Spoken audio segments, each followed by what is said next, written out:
y'all hear me?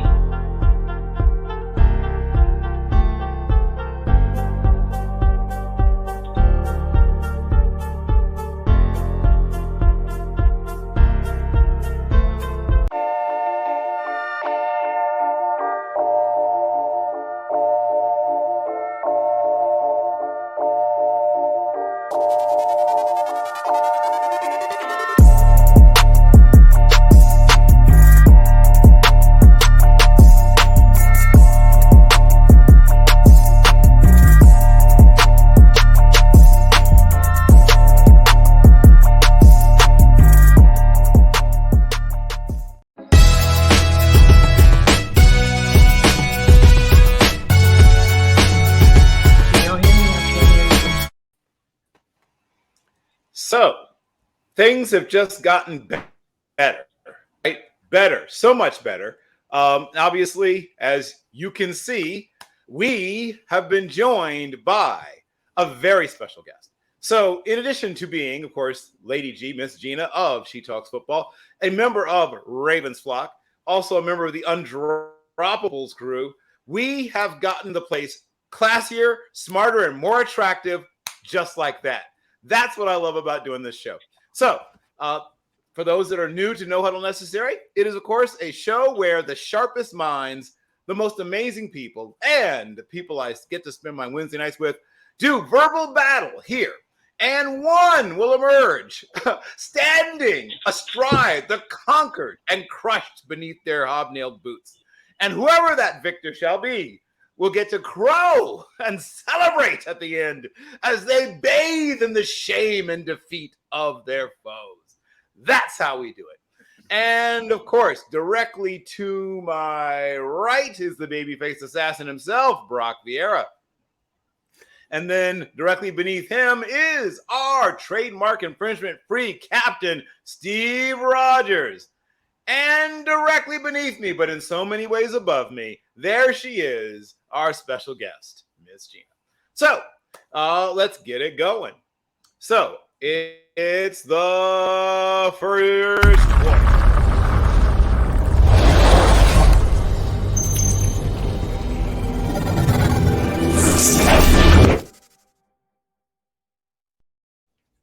So, with the holidays upon us, we have to make our list. We have to check it twice because we have to know who's been naughty and nice. Now, nice can mean many different things. Nice can mean something that's trivial. That, in fact, was the original meaning of nice, which is why you hear the term niceties, right? So if you were to go back to, say, this year 1671 and say, oh, that's something nice, it meant something that was frivolous or trivial or small. But now we use nice to mean something that is pleasant, pleasing, something that is easy to deal with. And then, of course, naughty. Well, naughty can mean so many things, but it can also mean somebody who's a bad mamma jamma. So in this particular case, we're going to talk about our naughtiness and nice list, meaning that nice, meaning that you're fun to be around on the field, right? We don't mind seeing you coming. While in this case, naughty means you're bad mamma jamma. Shut your mouth. And it means that you are unpleasant to face, to play against, to have to deal with.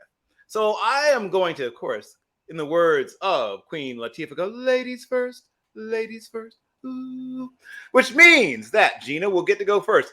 Give me about 3 people you want to put on your naughty list and 3 you want to put on your nice list. That means a player who nobody wants to see coming, then 3 maybe very talented players, maybe even gifted, but they just don't have that dog in them. They don't have that killer instinct. Take it away. Hello, everybody. Can you all hear me? Yes. Wonderful, wonderful, wonderful. Thank you so much. This is the first time I've actually heard anything, but I finally got it together. What's up, everybody? Thank you for the beautiful intro that I'm sure you gave. So I actually just did about 1 for each one. And I'm mad because I missed the beginning of what you said right there. But I'll start with my nice one, because this is someone that I've been a little bit concerned about, right? Because I feel like he has the talent, but I'm just not seeing what I think we quite should be seeing, just not yet. and that's Kyle Pitts, if I'm understanding what the question was. So you I believe understand the assignment perfectly. Okay, great. So Kyle Pitts, I think he's obviously very physically gifted. I think he's very talented. Um, he was, drafted high. And I feel like he hasn't quite gotten it yet. But I give him grace because he's a tight end. And, a lot of times it takes maybe about, 3 years or so for a tight end to quite get it. So I still want to wait and see what he does next year. But just from the few games that I actually saw this year, I'm not seeing the from a tight end that I expect to see. And what I expect from the tight end, obviously, because they're sizable, like they normally have that height, advantage, and usually kind of the bulk or size advantage. I want to see you take advantage of those matchups and come down with the ball. And I don't necessarily see him do that. And I think some of that is also he doesn't get targeted enough. So why isn't he getting targeted enough? It could be the number of targets is the reason why we haven't seen everything come out. But for those reasons, I'm going to go with Kyle Pitts. But I believe in one more year, we may see what we're looking for. He might get naughty by nature by next year. So if I'm understanding the naughty one, I'm going to say Aaron Rodgers. If I'm understanding the naughty one. I think you are. He's naughty in more ways than one, isn't he? Yeah. He may have told a little fib about being inoculated. I think he is. And you know what? I'm not even going to comment on things like that, right? I'm going to stick with on the field type things. Please do. And I just feel like I know he has his own level of frustrations about, his pass catchers, this season. A lot of people have been injured. They brought in Christian Watson. He was slow to catch on, which is, not necessarily unusual. A lot of them were injured. But I don't know. I haven't been a fan of the way he's been handling things, a number of things, but particularly this season with the players. Like what you want to see is your quarterback rally around. I don't want to see the blame game. Maybe that's just my personal thing. I feel like as a coach and as a quarterback, you don't do the blame game. You get up and do the, usual, look, we just got to get better. Even though it may or may not be you, we got to get better. We got to do this because it's a team.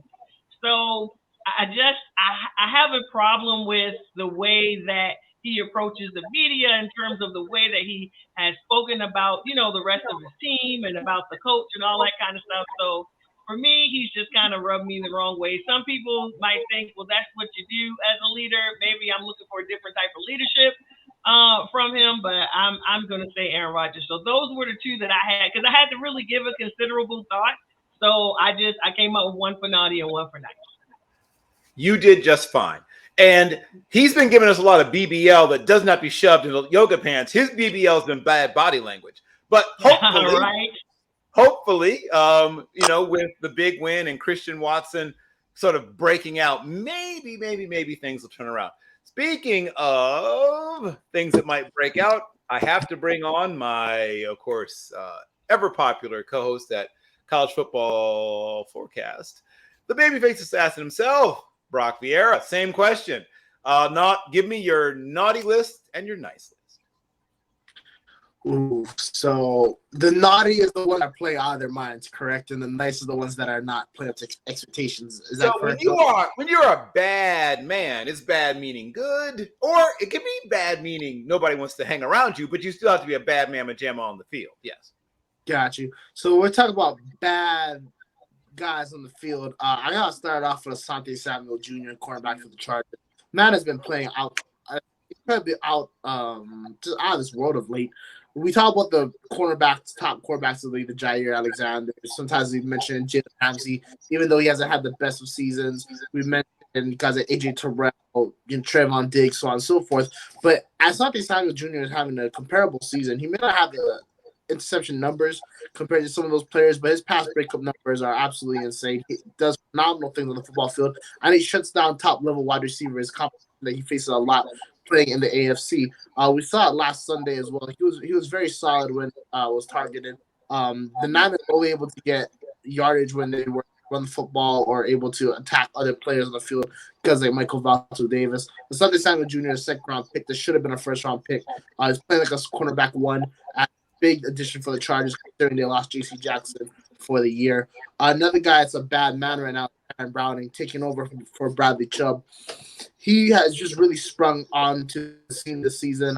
He had phenomenal game with the Colts 7 weeks ago. He doesn't have the numbers to back it up quite yet, but he also hasn't had the opportunities either. As he goes and develops into that pass rush, when Randy Gregory comes back, expect him to have a really big breakout year. I expect to finish the season with at least 8 sacks, and come next season, he will break through in the double-digit numbers.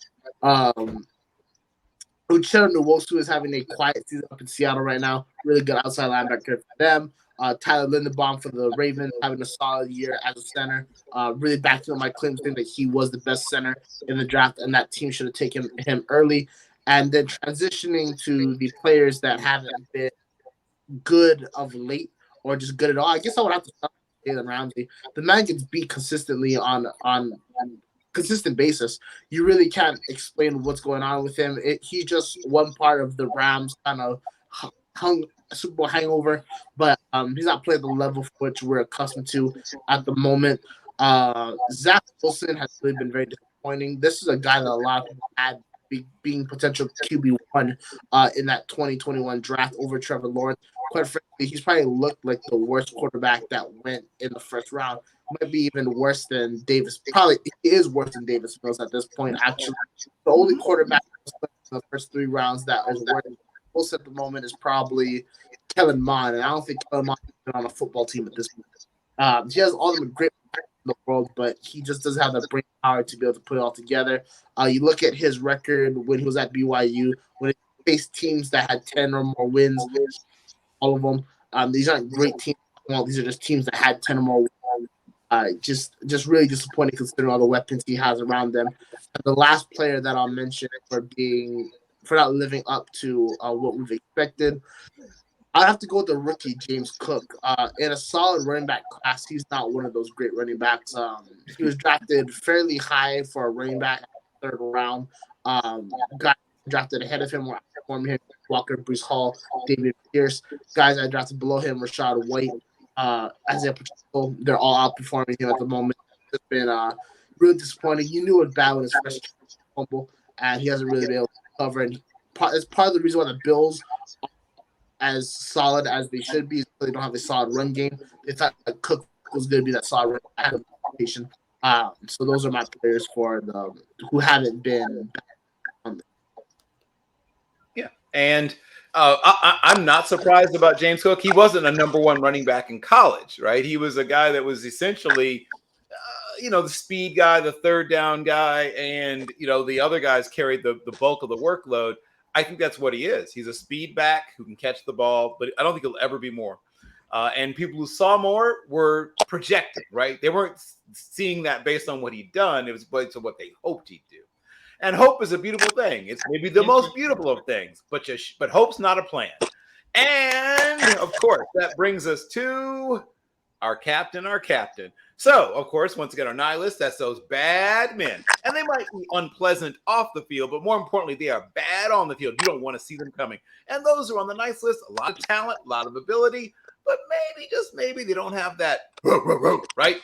They don't have that what DMX has, right? They don't have that dog. Maybe they're just too nice. So, who are on your naughty and your nice list? Mr. Steve Rogers. Yeah, well, fresh off the 10-catch, 193-yard performance and at least the catch of the decade and possibly the greatest catch of all time, I have to go ahead and put Justin Jefferson in the bad man conversation. He is doing on the field things that quite literally no one else is doing. I mean, that was an interception. That guy had 2 hands on the ball, and he just stuck a few fingers in there and said, "Thank you, I'll take that," while doing a flip or something. I mean, I don't know if anyone's ever seen anything like that. He is definitely a bad man. And I think I will consider also running back. James Cook was brought up. His older brother Delvin Cook, who just broke off an 81-yard touchdown run, I think is also letting everyone know there's still a little bit of bad man left in him as well. Now I guess flipping to the other side of being nice, I'm gonna go ahead and play the devil's advocate, and this is where I'm gonna put Aaron Rodgers as the nice guy, because yes, he is Mr. MVP and all that, but he's not really that great of a leader, because where has he led them this year, regardless of who he has to throw the ball to and injuries, etc., etc., excuse after excuse, more like, because it's never his fault. And maybe that is true, and some of it is, and some of it isn't. But I don't think his style is helping anyone either, and I don't think he's really getting behind the wheel of the bus trying to guide it anywhere all that great either. So I think there's a lot of things going wrong with Aaron Rodgers and the entire Green Bay system. I don't think him and Matt LaFleur really have ever gotten along. I think they've played along, but I think we're really seeing the fissure and fractures come to the surface of what they really are. That's nice. Well, that's an interesting point you made, because as we know, the LaFleur mindset is very similar to the McVay mindset. They almost literally grew up together as very young coaches on the same staff. I mean, look at that staff now, right? Kevin O'Connell, McVay, Shanahan, Kyle, and who's the other one? Oh, the LaFleur brothers, right? All on the same staff in Washington. How crazy is that? Really wild. And none of them was over 30 years old at the time. Easily outperforming the Belichick tree. Right. Well, I mean, it's the craziest thing I've seen in a long time. You have to go back a ways to find another staff that is that stacked with future head coaches. But this is not the time to look forward. It's the time that's time to look back. Sorry, time to look forward. So since we have, of course, Mr. Steve Rogers, who has been boldly predicting, he finally missed some of his bold predictions, but has been boldly predicting lots of things for the purple and gold. A lot of people still are looking askance, obviously, at the one-loss Vikings. There are a lot of questions still about them. Some people still call them fraudulent. But here's your chance, of course, to grab your shield and sword. Because it's not so much, I mean, everyone knows that they win. People don't seem to like the way that they win, right? They tend to, get themselves painted into a corner and then fight their way out. So, this is a new segment for the surprise and delight. Now, Mouse o Menos, of course, has been around, at least for a few weeks on the show. For those who did not have the great opportunity to study Spanish with Profesora Eugenia Smiley or Profesora Dolby Torino, shout out to my Spanish teachers, más, of course, is more, right? Una más, one more. Una más cerveza, one more beer. But yes, and then menos means less, right? So más means you think that more will happen of this event or thing. Menos means less of it. However, you cannot choose the number. You cannot push or empuye in Espanol. So you have to choose either more or less. For those who are new to the segment, some of you are familiar with the segment and still somehow try to cheat. None of that. You have to either go más or menos. So I will start, of course, with a Vikings-themed más or menos with Captain Steve Rogers. So I will ask you first, and then we'll go to everyone else. Dalvin Cook versus the Dallas Cowboys will have 120 yards rushing, más or menos. Well, actually, fittingly, I mentioned how many yards I believe Dalvin Cook will have in my Vikings preview that just came out today. So you can Where did it come out today? On nutsandboltsports.com. And I said that I believe Dalvin Cook will have a plus 150 yard rushing game. So a plus 120 is well within what I believe is going to be occurring. So yes, Moss on Dalvin Cook, 120 yard rushing. Excellent. Okay, so now that we've gotten to see how the game works, I will now go to Miss Gina. So, same question. Dalvin Cook versus the Cowboys. 120 rushing yards. Más or menos? I believe Más, because Más is more, right? What you say? Yes. Correct. So I'm going with Más. I was looking at that Dallas defense. They're not looking the same as they did, earlier in the season, right? teams have been able to run on them. So they're going to have to step up. I don't know if Michael Parsons, and with D-Law and all of them, like something is going to have to go down so that because if they're going to continue to get run on, it's going to be a problem. So I think because he was able to run against the Bills, and I've considered the Bills to have one of the top defenses in the league, but they've had some injuries. I would say Moss. Okay. And take us home on this half of this segment, Mr. Brock Vierra. Moss or Menos? Gotta go Menos. Dalvin Cook hasn't rushed for over 120 yards his entire season. And if he averages 5 yards per rush and he rushes 20 times a game, that means he's only going to get 100 yards. That means he has to rush for over 20 times. That's going to be really hard to do when you consider the fact that Kirk Cousins is going to throw the ball between 30, 35 to even 40 times per game. They also have Alexander in the backfield who shares a lot of carries as well, so he will be biting into those carries. You look at the Cowboys side, they're probably going to run the ball a lot more than they did last year. Prescott threw two interceptions. Tony Pollard is really good. Elliott is still that RB1 for them. They have a really good late combination there. That clock as well. Neither team is fast offensively. They go at a pretty normal pace. Run a play, huddle up, run a play, huddle up. They're very little no huddle. They're really stopping the ball at the very least with less than 15 seconds left on the play clock. I don't see it happening due to lack of carries, lack of opportunities, and the fact that Dallas will be keying in on because Dalvin Cook is. But lest you forget, last time Justin Jefferson and Diggs against each other. Ron Diggs did have his number in that game. I don't expect that to happen this time, but that's another thing to keep in mind for Minnesota goes about their offense. But with all those things being said, I'm going to go Menos on 120, Dalvin Cook. Okay, so we have 2 más, 2 más, 1 menos. And in the second half of the segment, we're going to take a look at the Dallas side of the equation. And so will Dak Prescott, now, of course, back helming the team from Dallas, will he be forced into 2 turnovers, más or menos? So once again, you can't choose 2. The number is either más or menos. I will now start, of course, with Miss Gina. So for two turnovers from Dak, más or menos? I am going to say menos. Menos. I do not have a lot of confidence in that Vikings defense. To me, going into this season, I was like, wow, that offense is going to be killing it. I like what KOC is doing over there. They did pick up some pieces in the offseason for that defense. But I feel like the defense kind of let them down in that game this past Sunday.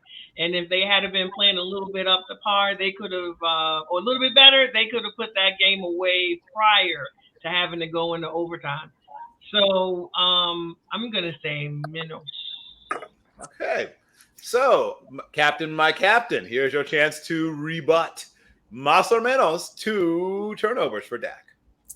Yeah, I actually, again, I'm going to go with the más, mucho más to this one. I think our defense is, yes, giving up some things at times where they shouldn't be, but they also have been advantageously getting lucky and or getting a lot more turnovers than even I expected this season. Patrick Peterson himself had 2 interceptions on Josh Allen, who I'm pretty sure is a better passer of the ball than Dak Prescott. Dak Prescott just had 2 interceptions in Green Bay. I also like to defer to the fact that we still have Harry the Hitman and or Harry the Pickman in roaming the safety position. So also along with Daniel Hunter and Zadarius Smith, who is mauling quarterbacks week in, week out, and second in league in sacks and I believe leading the league in tackles for a loss. There is plenty of opportunity for not just interceptions, but possible strip sacks and fumbles. I think easily more than 2 this week for Dak. Okay. And close out this segment, Babyface Assassin, Brock Vierra, más or menos for 2 turnovers. Well, in order for it to be Moss, that means he'll have to have at least 3 turnovers. So that probably average on 2 interceptions and a strip sack fumble. With that being said, Josh Allen and Dak Prescott did throw 2 interceptions last week. They also played outdoors. Something we really don't talk about is the weather and that element too. They're going to be playing inside a controlled environment, alongside the fact that if you told any fan of the Packers that in 2019 Preston Smith would be the Smith brother that stated says Darius, they'd be calling you crazy. That's how it is. So the great pickup for Minnesota on Darius Smith. With that being said, you know what you got. You know your left tackle spot's not solidified. But frankly, I don't even know who's going to start left tackle. It's going to be Tyler Smith. It's going to be Jason Peters. What are they going to do? I'm not too sure. Whatever it is, it's not going to be that effective. So Dak Prescott can get the ball out quick. Lest we forget, once again, they're going to run the football. Minnesota has the 16th best rushing defense in the NFL. They're going to be able to get solid yards on them. That's mean Dak Prescott's not going to put the ball in the air as much. They're going to put the ball in danger as much, and the pass rushers aren't going to be able to get home as much. Also, at the same time, even if they do get home, Dak has the ability to just fall down and take a sack instead of committing a turnover. That's something they're going to emphasize in practice. They're really going to make sure Dak is protected so he doesn't have 2 weeks straight of multi-turnover games. Dallas will take care of their quarterback. That's why I went with Menos for this question. Okay. Yeah, if you told me that they were going to be trotting Jason Peters out there at starting left tackle, I said, did I fall asleep and woke up in 2015? But yes, here we are. It is now time for a very important announcement. The Team Nuts and Bolts Sports Store is officially open. Log on to www.teamnbsmerch.com and get your t-shirts, hoodies, polos, all sizes available. Once again, log on to teamnbsmerch.com. Get yours today.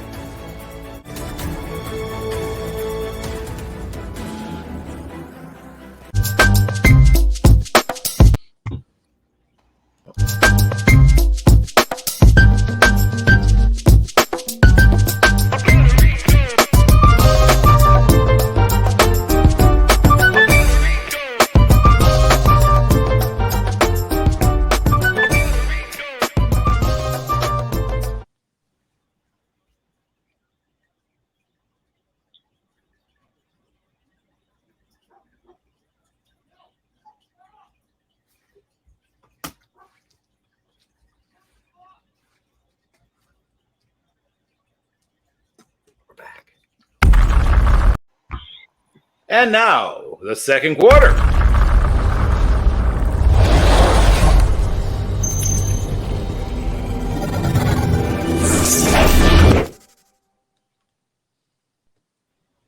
And because I am like a 3-year-old who's full of sugar, I'm constantly coming up with new segments. So, new segment, colder or smolder.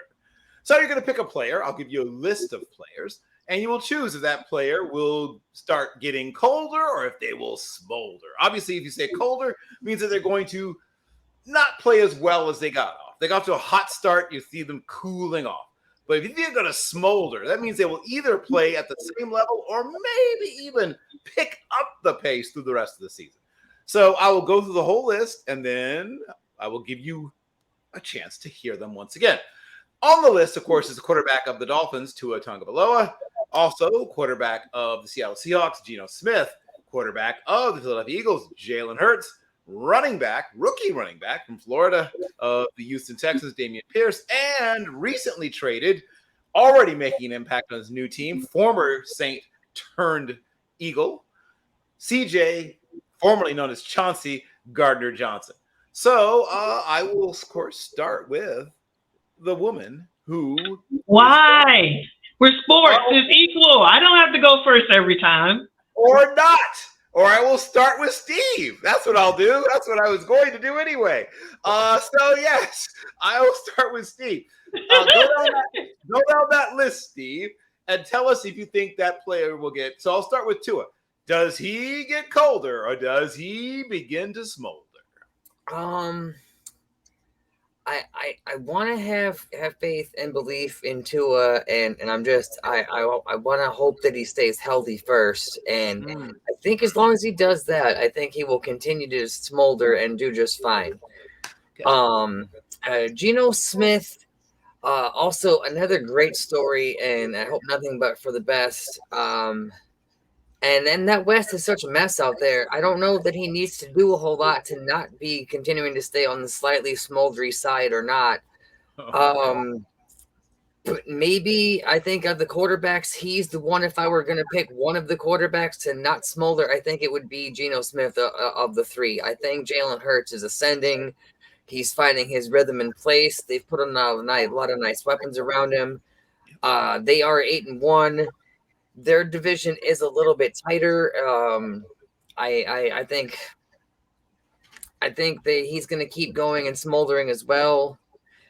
And Dameon Pierce is really the biggest, coolest thing happening for the Texans. I don't think they have a whole lot else going on, and I think he's going to do just fine, and he'll be fine. And he's a rookie, so he's got plenty of time to continue to figure it out how to keep smoldering. And I know very little about this Gardner Johnson, so without wanting to take unnecessary shots, I'm going to just say he continues to smolder for the Eagles, who again are on a team that's smoldering and continue to find new pieces. I think I read that they picked up Linval Joseph. I wish the Vikings would have brought him back in the fold. Yes. Linval's great. Yeah, and the Eagles just continue to get richer. So the Eagles are a major threat to the NFC this year.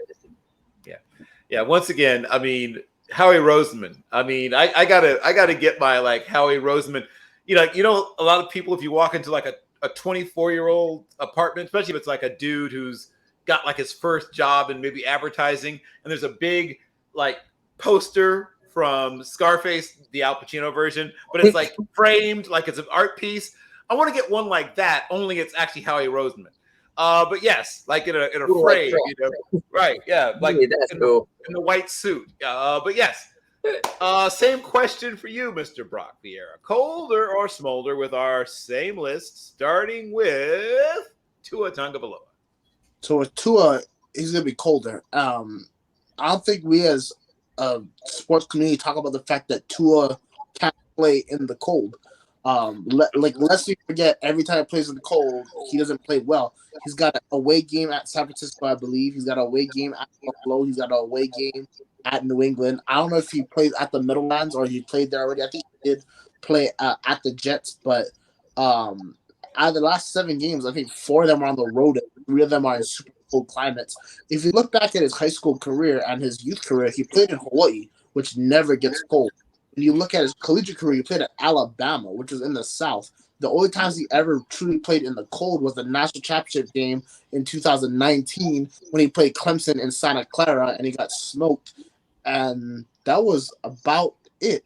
Remember when the Dolphins had a win at in-game at Buffalo and they got absolutely dominated? Whatever scheme McDaniel has, Tua cannot make throws in the cold, especially in an outdoor environment, so it really doesn't matter. So he will get colder. Geno Smith, I think he'll continue to smolder because literally the Seahawks do 2 things extremely well: run the football and pass out of the run. Geno Smith is an incredibly talented quarterback at being able to read defenses. He's got really good wide receivers, DK Metcalf and Tyler Lockett. Kenneth Walker is just phenomenal season since he's become that RB1 for Rashad Penny, who was out for injury. And when you don't ask Geno Smith to do too much, he makes solid plays. He can make plays on the run. He can be creative. He can be all those things that we saw at West Virginia if you give him the chance. But he will continue to smolder. The third name on the list, Jalen Hurts. He's got to continue to smolder as well. Realistically, he hasn't had a bad performance. The only reason the Eagles lost last Monday night is because all his players decided they didn't want to hold on to the football anymore. Jalen Hurts was getting the football there. As the season goes on, he will continue to evolve and he will continue to get better. And he will continue to, be a solid quarterback. He also has that running game to rely on if, things get janky. He also has a solid defense to rely on as well, so he doesn't always have to make a play. Therefore, he can throw the ball away and get it back on the next drive. But he will continue to smolder. Dameon Pierce, I think he gets colder, and that's just because the Texans aren't that great offensively. Just strip Brandon Cooks of his captaincy. Davis Mills has kind of as far as him taking that offense to the next level. It's not his fault. They just don't have any real players around him. This is a bigger reliance on Pierce and that run game. And when you rely on a run game, you can stack the box and stifle you. Not Pierce's fault, but he will get colder. And when it comes to C.J. Gardner-Johnson, he will continue to get colder. That Philadelphia defense has one weakness. That's the run when Jordan Davis is in. Nothing to do with Gardner-Johnson. When they pass the ball, they have James Bradbury, Darius Slett, cornerback. They're going to have to go after Gardner-Johnson because technically, I guess you could say he's the weak link in that secondary. He's not a weak link at all. I make that very clear. So more chances, he's going to make more plays, and he's going to continue to score. So that's my for that list. So the usual Brock Vierra drinking game has with firing coaches. Tonight is the word janky. So if you had that on your bingo card, take a drink. Now, we are going to take another little pause for the cause, and we'll come back with the third quarter. Baby, you know what I need. Want you to see everything. Want you to see all of the lights. I tried to tell you, but all I could say is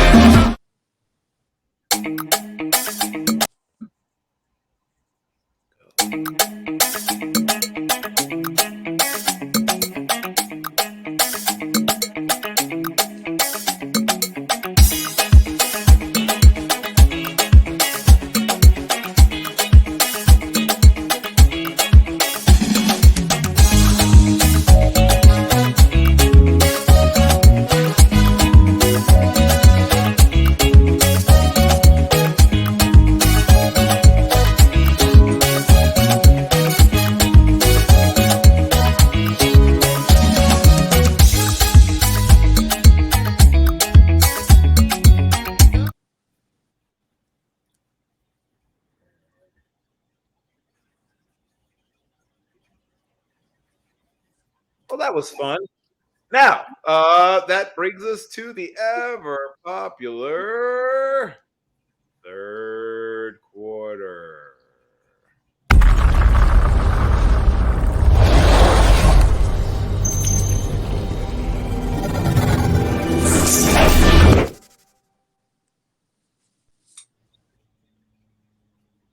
As all the kids in the street, when they come up to me, say, "When did you bring it back, sleeper or keeper?" Oh, of course, kids. Wednesday is when we're bringing it back because that's when we do the show. So, to the demands of all those out there, you now can slake your thirst. So I'm going to just go through once again a player, or you can choose a player actually, from the past week that proved, and once again, we're talking about young players, first or second year players in the league, that proved they're a keeper, meaning they're a budding star, somebody that you truly believe is going to be mentioned for years to come as one of the better players in the league. And then a sleeper is a player that maybe isn't quite ready yet. They aren't quite awake. They aren't quite ready to truly show what they can do. They're just a little sleepy. So I'll give you some players to, think about. So I will open this time with the babyface assassin, Brock Vierra. Take me through a couple of keepers and then give me a couple of sleepers. Once again, based on the past week's games. Well, when based on the past week's game, I already mentioned the name, but I'm going to mention it again. Asante Samuel Jr., second year in the league, playing like a true vet, which kind of makes sense considering who his dad is. That man is playing at a completely higher level. How he wasn't a first-round pick, like I previously mentioned, I will never understand. I him rated as a late first-round pick. Obviously, other NFL teams and I agree with my assessment, and well, they were wrong. Some other players that have really kind of seen impressively. That's been 1 to 2 years. I would have to go with. He's had a really quiet year considering he's a first-round pick, but Trayvon Walker has. He's had a quiet year. He's gotten some really good pressures. He just hasn't made finished plays because, well, he doesn't really have any help at Jacksonville defensive line besides way across to Josh Allen. Again, he's across. He really can't do anything about it.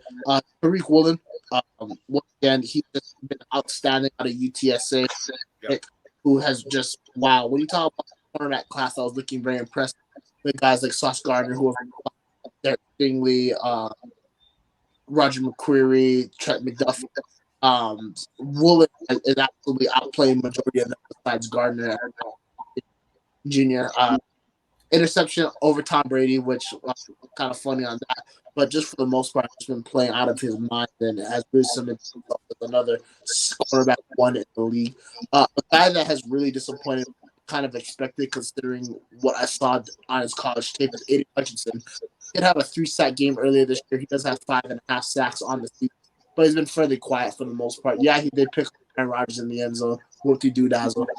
He's not a solid defensive end. He doesn't have the tools to be a solid defensive. He doesn't have the athleticism, the explosiveness, the sheer ability to actually dominate a game. I don't know how he was a second overall pick. It was a complete miss by Detroit, which we should expect because the Detroit Lions just has not played patience at all, and well, just kind of is what it is, and that's the average passer, and that's not what you spend the second overall pick on somebody. Kenny Pickett, wow. I'm sorry. I know the Steelers are near your heart, and we've talked about this months upon months with selected Pickett, but he is not first round quality. And you could say he's young, except he's 24.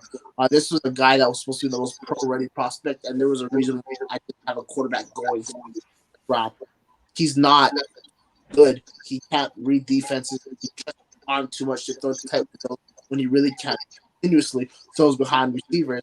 And he looks at times too confident, not enough. He has all the physical traits of Big Ben with none of the mental aspect to it. I don't understand why they would spend a high draft on a quarterback when literally this next class is filled with studs. It is a troubling decision for Pittsburgh to do that. It shows why Kevin Colbert had for him to. So those are my good and my bad when it comes to 1 to 2 years. Yes. Well, if we can have a Vanilla Vic, I guess we can have an Alabaster Teddy Bridgewater. Oh, so wow. We do obviously have lots of first and second year players who have made their impact, and some of them, maybe their alarm didn't go off yet. I will now jump over to, of course, our duty-free Captain America, Steve Rogers. Same question for you. All right. I think some first or second year players that are a keeper and that are worth keeping around. I am gonna go with the guy Brock has mentioned before a couple of times on this show, Kenneth Walker out in Seattle. I think is a terrific find at running back and is really in the perfect home in Seattle to help Geno Smith out and Pete Carroll for that matter. And a guy who I have as a sleeper was actually, I think I mentioned a sleeper before, is Amari Rodgers, who just got his walking papers from Green Bay this week and is being given a second chance already somewhere else. So we'll see how that goes. Yes. He deserves a second chance, I think. But clearly he did not know. I guess you could say he fumbled the bag, amongst other things, with his first opportunity. Yes. And now, bring us home, Lady G. Give me a keeper and a sleeper amongst the first or second year player that you've seen from the past week. So I got a little nervous because Brock named quite a few. So I was like, oh no, maybe I should have went first in this segment. But luckily, he did not say the ones that I was going to say. And Steve didn't either, so thank goodness. So mine will probably be pretty obvious to everyone, but they're the ones that I like. So for my keeper, I'm a huge fan of this dude. I'm going with Justin Fields. I'm quite pleased at how he's playing this year. Does he still need more development? Obviously, yes. I was really concerned about him and actually had some Twitter spaces discussing the situation that he was in with the Bears this past offseason because I was very concerned about, the team around him, about the coaching, and, whether or not he was going. Anybody that knows me knows I'm a huge dual threat quarterback fan, and I was very concerned about the lack of O-line and, the lack of talent around him and things like that.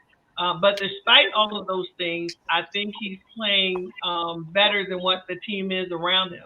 And I think he is helping his teammates to elevate, even though he's still developing himself. So with the Bears, with the cap space that they're going to have next season and the picks, they should be able to do some damage in the offseason and really, really build a great team around him. And so the Bears could be super dangerous next season with the dual threat quarterbacks such as Justin Fields. I love, what he does rushing. And he's still working on everything passing. But when you combine those two, like in this past game, he had over 300 yards of offense combined with his rushing and passing. So big one there for me. I'm going to throw also in that category Chris Olave. I'm really a big fan of Olave. Like literally, there have been games where he was practically almost the only offense on the field because they had so many injuries. I think he has performed very well. He is actually leading as far as the rookie wide receivers this season. That dude is definitely a keeper. So Justin Fields and Chris Olave. For a player who is a super, and I'm always hopeful. I'm always optimistic. So I'm like, just give him time. We'll just see. I said De'Ami Brown.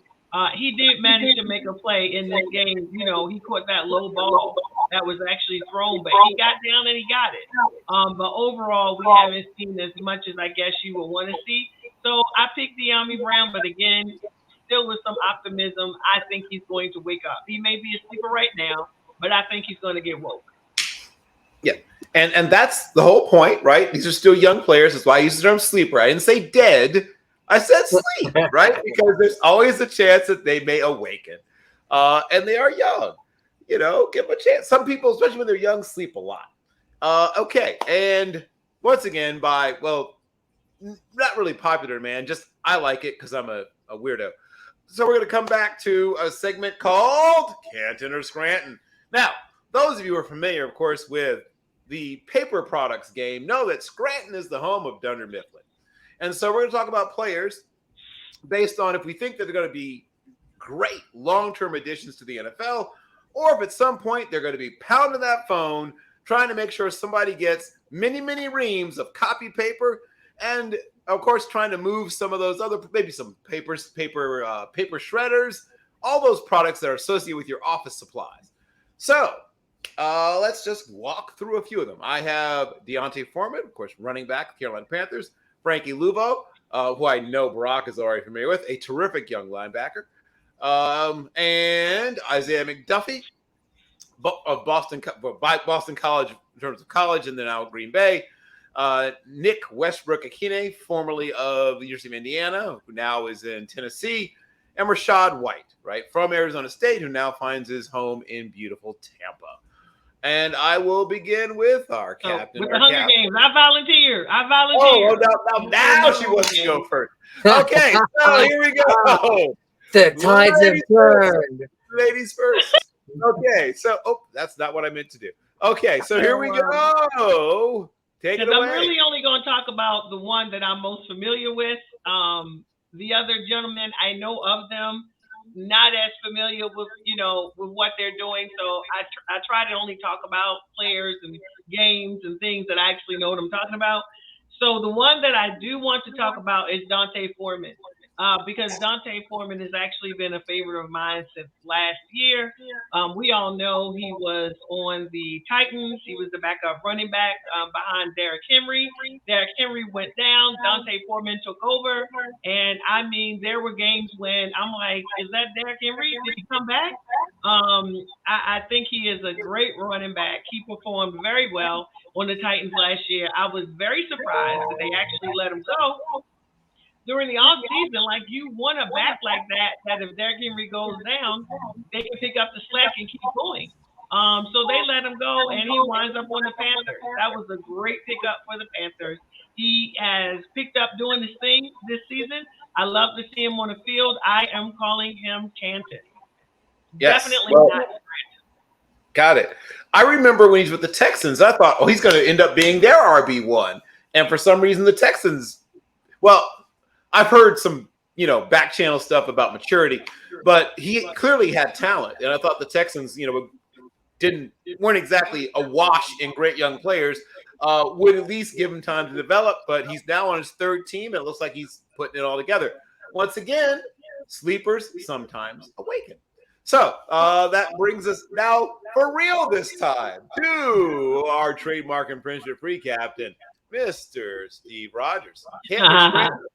And once again, the list is Deontay Foreman, Frankie Luvo, Isaiah McDuffie, and Nick Akina Westbrook Akina, and Rashad White. All right, so yeah, I'm gonna agree with Lady G, and I believe Dante Foreman also is a member of the Future to Canton, not Scranton. And also I'm gonna agree. You got me a little bit on a deep dive on some of these names I'm not very familiar with, but I'm gonna go for it anyway.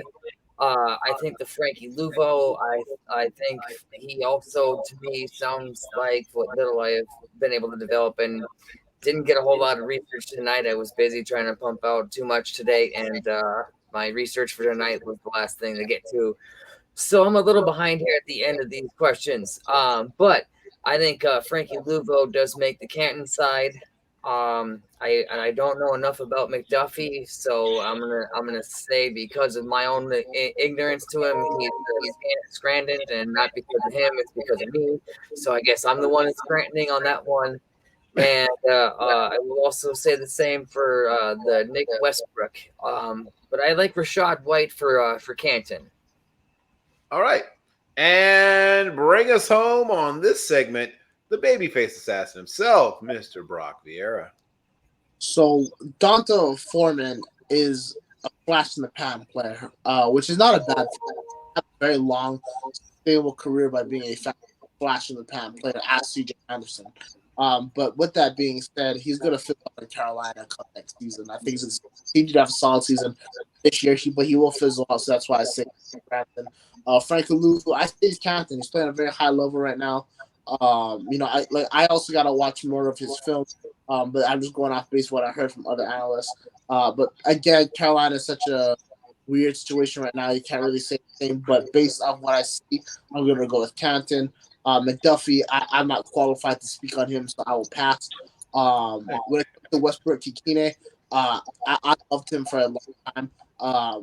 When we think about the fact that Robert Woods right now is replacing A.J. Brown, A.J. Brown's real replacement was supposed to be Traylon Burks, who hasn't played standard. Robert Woods was replace Julio Jones. What I thought that was replacing Julio Jones ever since he was signed in Tennessee was Westbrook Akina. Westbrook Akina is an above average receiver. I would place him in the top 30 in the NFL right now. I think as he continues to grow in that offense, he'll get better and better. So I will say Kansas on him. And for Rashad White, in the Bucks offseason, I was very vocal that the Bucks needed to get a solid running back in the draft because I didn't think Fournette was up to par. Especially when we heard Fournette was overweight. And well, would you look at it? Fournette had a really good game against the Cowboys, and it had been kind of non-existent. As Tom Brady regains his mojo, follow his development, Rashad White will continue to improve. He's a great runner after the football. He does a lot of things that James White did well in New England, which led to White having tons of success up there. So for Rashad White, I would say Kansas.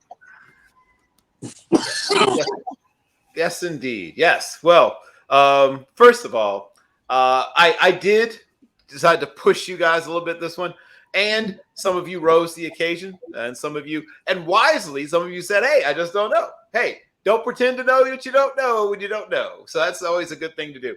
Not with the NFL encyclopedist, as I like to call Bill. No, it's fine. We're all here to learn from each other. This is not it is a competition. I was going to say it's not a competition, but it is. It's a competition. Some of you are going to win, and some of you are going to be crushed in ignominy. But yes, that's okay. That's okay. It's okay. It's just a game. We're all having fun. So we're going to, of course, deal with another really important message. So please give us your full attention.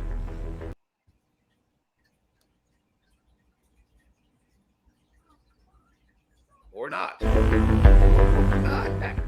Okay, maybe Nuts not. and bolts sports, Trav Central.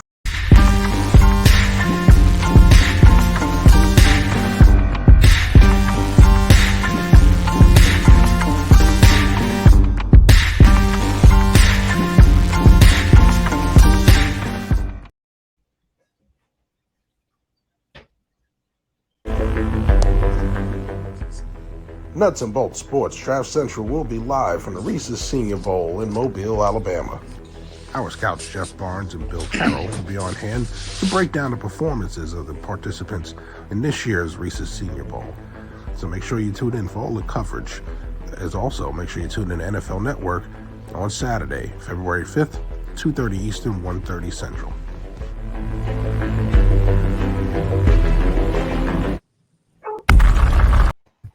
So now it's the fourth quarter. You can put up your fours.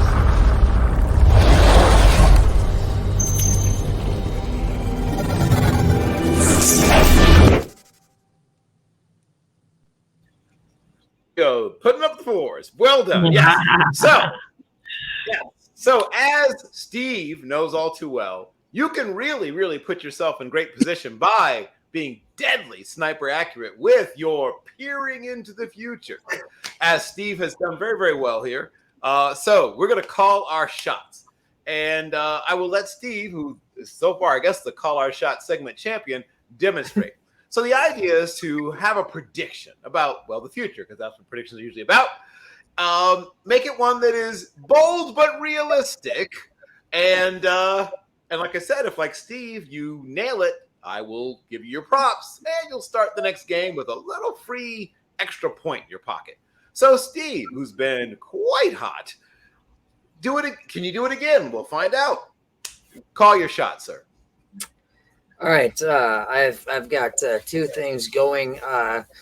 My most exciting matchup outside of the Vikings-Cowboys matchup, that even though we're at home after beating the Buffalo Bills, Super Bowl favorite, yada yada, we're coming home with a 7 straight winning streak, and somehow we're underdogs at home. Well, we're undefeated 4-0 at home to this Cowboys squad. If you want to qualify us as an underdog, I will take that easy low blow, calling my shot victory, because the Vikings will not lose at home this week and maybe not all year. But I will pass the low-hanging fruit because that's too easy. So I am actually going to call my shot that I think Jeff Saturday shocks the world for a second consecutive week and upsets the Philadelphia Eagles with his Colts squad. Okay. Now, I should mention that Steve has, I think, only missed one of his called shots all year. That's a big one, Steve. That's a big one. I like it, but it's a big one. If he nails this, like Steph Curry. If he nails this, he'll be almost impossible to beat next week. Good luck, whoever faces Steve next week. If you get this one right, Steve, woo! I like it though. Like, go big or go home. All right. I will bring that to the baby face. Yeah. Brock Vierra, call your shot, my young friend. So many great games to pick, but I gotta go with the ones right in front of me. The Cowboys will beat the Minnesota Vikings this Saturday. But they're the favorites, so how is that an upset? One team had multiple losses, the other team has won. They play in Minnesota as well. I'm always saying that because you're a Minnesota fan, and I really want it. But the Cowboys just blew a 14-point lead to Green Bay, and the Vikings are on 4 consecutive now double-digit comebacks in the fourth quarter. Put the two together. But Steve, apparently, I did hear that he Aaron Rodgers owns the Cowboys. Though I did hear that from the Cowboys. That is. Well, Aaron Rodgers used to own everyone, but they're 2 games under 500 this year.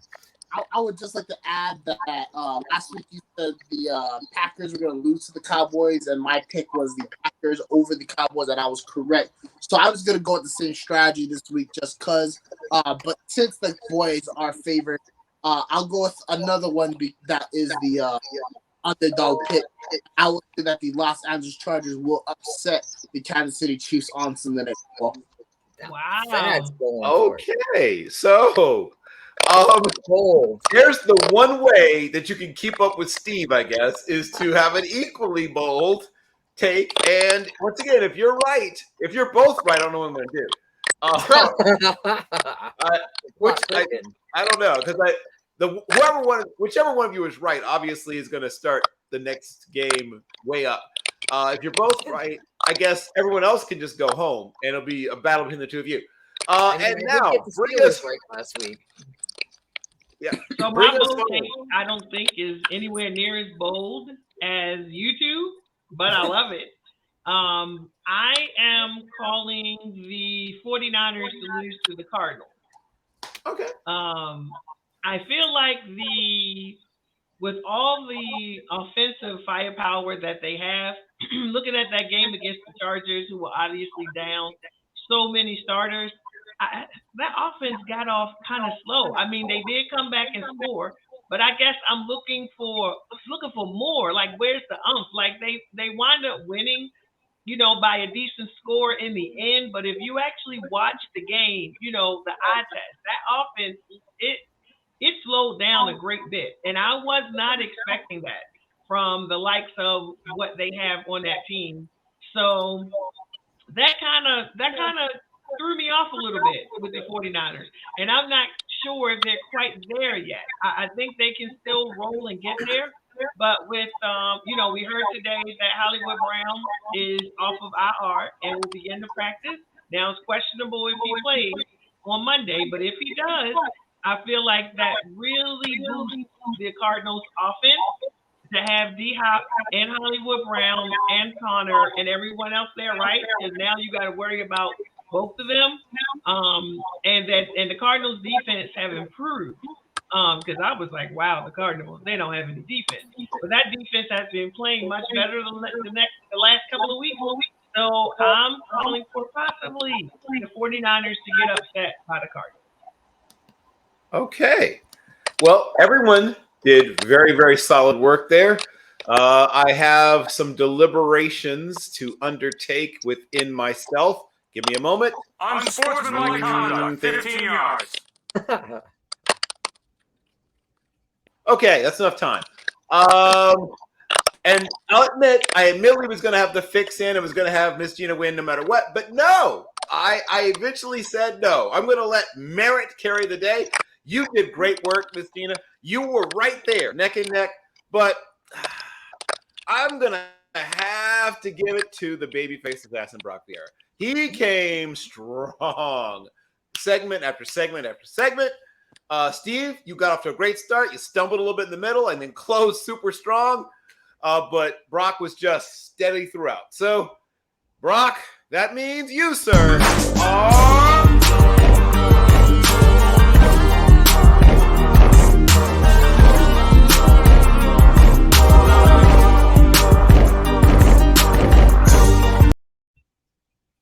I love it. You are the champion, sir. Take it away. Or not. Well, that's anticlimactic. Oh, there he is. Maybe. Okay. Maybe? Yes. Take it away. Oh, boy. Yeah. Yeah, that went over like a lead balloon. All right. Yeah, I don't think he can hear us. That was fun. Oh, and we've lost it.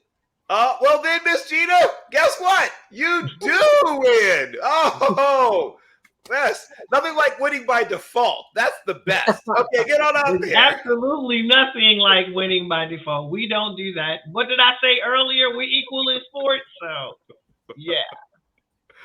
But we need somebody to take this victory lap. So take it away. So, and am I just thanking everyone for winning? You can be, or you can talk about something that's been bothering you. You can do whatever you want. Oh, okay. Okay, well then this is my opportunity to talk about my team. Let me talk just briefly about the Ravens.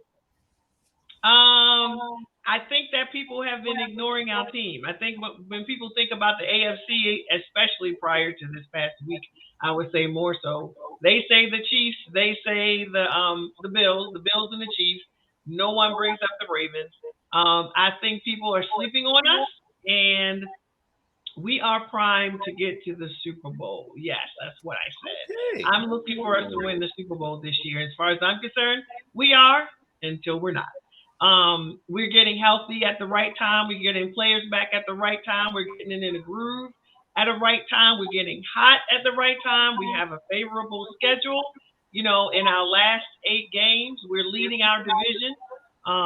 With the Bengals only being 1 game behind, but the Steelers and the Browns being several games behind.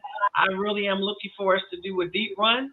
So I'm looking for the Ravens to be in the Super Bowl and to win the Super Bowl this season. So I will always take an opportunity to talk about my team. Okay. So officially in the ledger, Brock, you will get credit for the win, but unfortunately, I couldn't have dead air. So now I will give Miss Gina a chance to talk a little bit about what she's up to. So where can they find and follow your work? Thank you.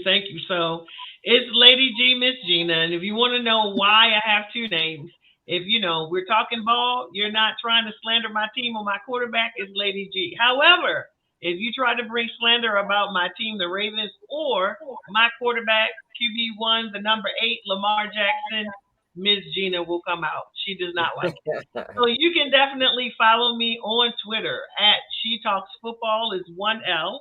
She Talks Football 1L. I am on Twitter every day. I host Twitter Spaces for all the primetime games. I call it hashtag NFL primetime games. So for Sunday night, Monday night, and Thursday night games, I always have Twitter Spaces open. So we're watching the games live, even if my team is playing, which has happened 3 times. Thankfully, we won all of those primetime games, but it's a little nerve-wracking. So you can definitely find me on Twitter every day, in Twitter Spaces every day. Podcasting, I am so thankful to have the opportunity to be with you all tonight on this podcast. And don't forget to follow the Undroppables. That's the platform that I'm with, the Undroppables family. Hardcore, knowledgeable fantasy football gurus in the Undroppables. So definitely go follow them if you want information as to what you need to do in order to win. Because at the end of the day, you want to win your leagues, right? And so do I. So make sure you follow the Undroppables. Excellent. And same question to you, Steve. Tell people what you're up to, where they can find your work and follow you, sir. All right, yeah. So I am Steve Rogers. I am with the nutsandboltsports.com company, pumping out as many articles as I can for the Minnesota sports scene, sports area, mostly the Minnesota Vikings. I have also done some covering of the Minnesota Twins baseball season, and am trying to extend myself into some wild coverage. Not quite there yet. I am upping my game and getting my Purple Pride podcast more established. Episode 3 was just recorded earlier today. It will be available on Nuts and Bolts Sports sometime Friday or Saturday, I believe. Look for that. Stay tuned. And you can find me here every single Wednesday night at No Huddle Necessary, enjoying the company of all these exceptional people on this panel. And also my Twitter is a real Mr. Rogers 814. Excellent. And of course, it's not a show if you don't have the babyface assassin. So, Mr. Brock Vierra, tell people they can find your work and follow you, sir. Yeah, absolutely. You can find my Twitter at MNS Today. Follow me. I follow back. Always talking sports there.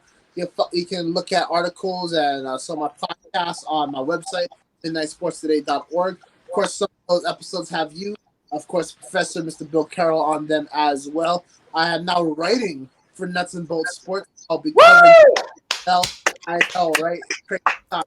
So I'll be covering the XFL for Nuts and Bolts Sports, along with also continued coverage of NFL and college football, and then more draft coverage as we move on past the football playing season into the off season. You can catch Bill and I every Friday. College football forecast. We always talk about college football. We always have a great guest on the show. This week will be no different, especially as we talk about the victory bell, USC, UCLA. First time both these teams are in the top 25, and it feels like a long time. It's the first time this game actually means something since probably the Pete Carroll days. Looking forward to talking a lot about that. You can find us, obviously, over here at Nuts and Bolts Sports. We're always pushing out content, so those are places you can find us. once again, I thank you all for your attention. I thank you all for your talent. I thank you all for your time.